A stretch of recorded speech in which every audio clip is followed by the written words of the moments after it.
Since Triple H took over WWE Creative, he's had some absolute triumphs as WWE's lead booker. However, recently his creative output has been a mixed bag to say the very least. From botched retirement runs to alienating the audience, join us now as Wrestlelamia looks at 10 things Triple H has ruined in WWE.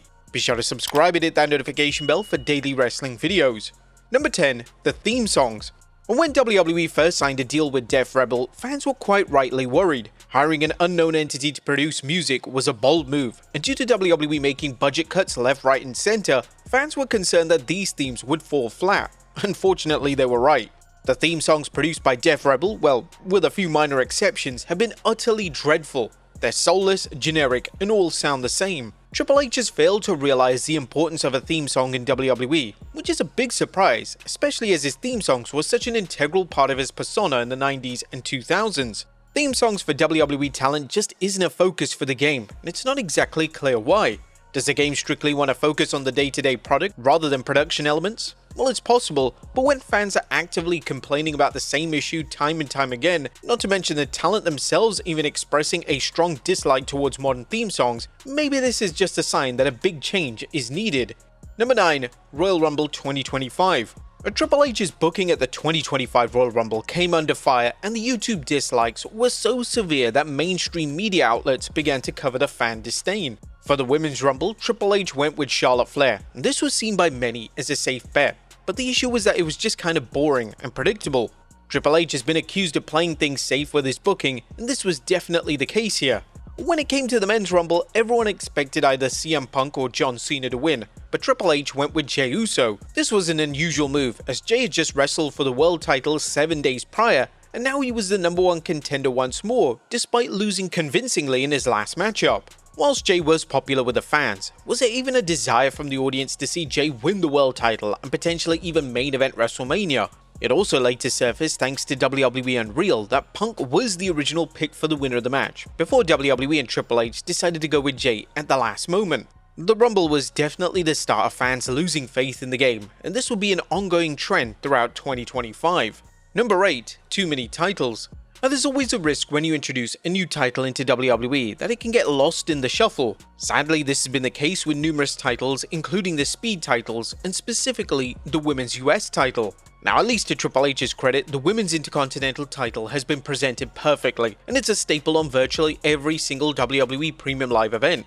However, it could be argued that this is due to Becky Lynch holding the title and are actively pushing for the title to be presented strongly. When it comes to the Women's US title, this is a title that has truly struggled to gain any type of momentum.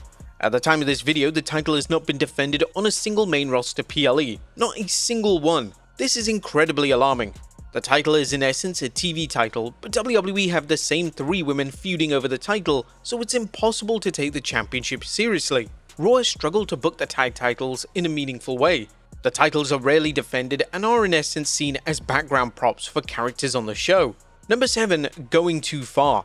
Not only under set circumstances would Vince McMahon allow his talent to break kayfabe. McMahon kept this approach for decades, and this was something that kept the integrity of WWE intact.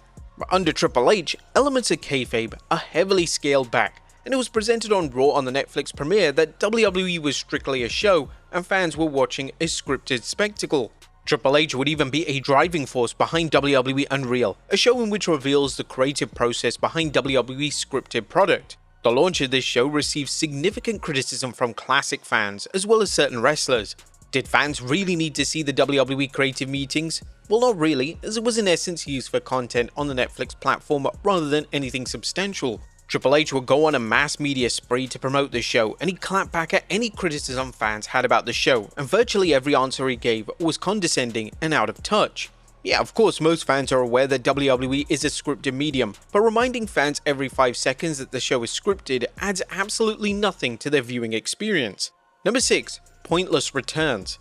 One of the first things Triple H did when he took over was bring back numerous names that were fired under Vince McMahon. Most of these names were stars that Triple H was close with in NXT, and he evidently felt that they didn't get a fair shot in the company. A number of years after this agenda to bring back talent, only a handful of names remain that were initially brought back.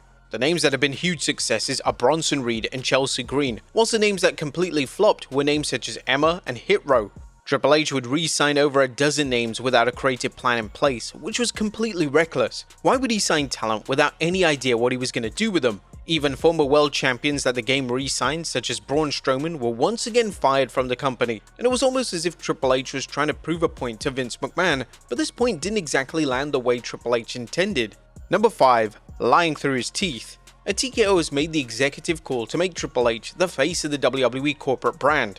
In essence, Triple H is the first image fans see when it comes to any corporate promotion of the show, so if TKO needs to make any major announcements when it comes to WWE, Triple H is the man to do this. This makes sense, as after all, the game books the show, and in theory, having Triple H answer questions from the media should have fans build up an equity in him as a leader and a visionary. Sadly, in 2025, the game has had a weird vendetta against the fans and the wider media, and he's come across as extremely bitter and resentful. In various interviews across the year, the game has stated that WWE doesn't listen to the internet as the internet isn't real life, and all they do is complain. This is total fabrication on the part of the game, as WWE have acted on fan complaints numerous times since he took over. The fan resentment towards Cody Rhodes losing his WrestleMania 40 spot even led to a major pivot in the company, so for the game to claim this is a total insult. Triple H has also been caught out in other lies in 2025. He frequently claimed that John Cena is picking his final opponent in 2025, yet Cena has outright denied this any chance he can get. The game even tried to pin Brock Lesnar returning on Cena, and Cena was quick to state that he was just working with whatever WWE gives him. One of Triple H's more outlandish lies was when he claimed that R-Truth's firing was all part of the show, obviously implying that the firing and subsequent rehiring of R-Truth was just a storyline. R-Truth even had his own son publicly deny this, which was a dreadful look for Triple H and WWE as a whole. Number 4. Taking on too much. A Triple H running WWE by himself is far too much for any company to ask, so the game delegates when it comes to certain shows, so he can put his focus into other areas. This has been seen with him delegating SmackDown to Road Dogg, which has received less than stellar results. On the contrary, the brand NXT, being led by Shawn Michaels, has been a shining light in recent years, as Michaels understands modern wrestling and his booking of the women's division in particular has received widespread praise. TKO has drastically altered the schedule in 2025, so whilst live events have been virtually abolished, the introduction of Saturday Night's main event has massively messed up WWE's pacing for shows. They went through a period of having a show every 2 weeks for the first half of 2025, and there were sometimes just 7 days between major shows. This may have worked if the shows were good, but the Saturday Night's main event shows have been underwhelming, and fans have even questioned if Triple H even cares about them. Triple H and Nick Khan would go on an extensive media tour promoting Wrestlepalooza on ESPN, and they actively told everyone who would listen that the show was going to be a mini WrestleMania of sorts. Unfortunately, it surfaced that the build to the show wasn't the focus for the game, as during one of the episodes of Raw during the build to the show, he decided to miss the show in favor of filming Kill Tony. Shockingly, the game then publicly revealed that he hadn't even watched that edition of Raw that he missed, and he had zero idea that a planned segment between Io Sky and Stephanie Vaquer hadn't even gone ahead. Number 3. Over-reliance on celebs.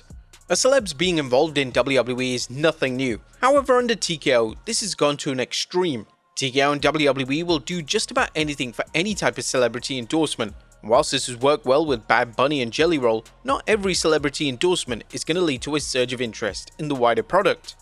This has backfired massively on WWE with Travis Scott, as Scott was involved in a major angle with John Cena and Cody Rhodes, and was even presented as a difference maker in the WrestleMania main event. As Scott then disappeared from WWE programming, and it appears that both have cut ties. This was a complete waste of time and didn't lead to anything of note. Fans are quick to point out that whenever WWE promotes a new show such as Wrestlepalooza on ESPN, they put celebrities such as Snoop Dogg at the forefront. This is confusing, as these names aren't on the shows, so if new viewers expect to see the likes of Snoop Dogg on the show, then they're going to be rather disappointed. WWE and Triple H need to realize that the WWE boom period that began around late 2022 and early 2023 occurred thanks to the product being red hot. It wasn't due to the involvement of a single celebrity. Triple H is just so obsessed with making his product seem cool that he's forgetting what made the product receive popularity in the first place. Number 2. A dire WrestleMania. Now if there's one show Triple H and WWE can't afford to drop the ball on, it's WrestleMania. WrestleMania is WWE's signature showcase, and thanks to stellar offerings with WrestleMania 39 and WrestleMania 40 respectively, WWE fans expected greatness with WrestleMania 41. Ultimately, WrestleMania 41 was one of the worst offerings of the Triple H era. A lot of the matches didn't land, and certain matches such as Logan Paul vs AJ Styles and New Day vs the War Raiders were met with utter silence from the crowd. This was partly due to tiresome build for the biggest show of the year where nothing felt developed and everything was thrown together without any purpose. The biggest match that Triple H dropped the ball on was the Night 2 main event, specifically John Cena's WWE title win. The match was slow, boring, and when Travis Scott interfered, it made things even worse. The Rock not appearing wasn't Triple H's fault, but he could have easily come up with a better finish that didn't send the fans home angry and disappointed. At number 1, John Cena's retirement tour. The retirement of John Cena is single-handedly the biggest missed opportunity of the modern era. Cena was available for every single PLE in 2025, and this could have been used to build compelling story arcs, revisit classic feuds, and have Cena work with names he's never worked with before. Triple H's grand idea was to turn Cena heel. Granted, this was a pivot as The Rock wanted Cody Rhodes to turn heel, but everyone, including Rhodes, knew that this was a backwards move. Turning the face of WWE heel for no other reason other than to create headlines would have backfired massively. With that being said, did WWE still need a major heel turn? Well, no, not really. The heel turn itself was delivered well. However, with The Rock stepping away from the storyline, Triple H needed to creatively explain the rationale behind the heel turn. Triple H's best idea was to have Cena claim that he was going to ruin pro wrestling, and this was because the fans booed him at one period during his career. This made no sense. Cena hadn't been booed in a number of years. In fact, those fans that previously booed Cena were now his biggest supporters. This just didn't work, and Cena would strip back all the fun elements of his babyface presentation, and it just wasn't landing. Cena would also drastically alter his promo style and would begin to talk like an over-the-top cartoon villain, and this made fans question what on earth WWE were even thinking. Cena would revisit classic feuds with Randy Orton and Punk, but due to limited bills, the feuds weren't explored to the fullest, and WWE even made the contested call to have Cena feud with R-Truth during his final run.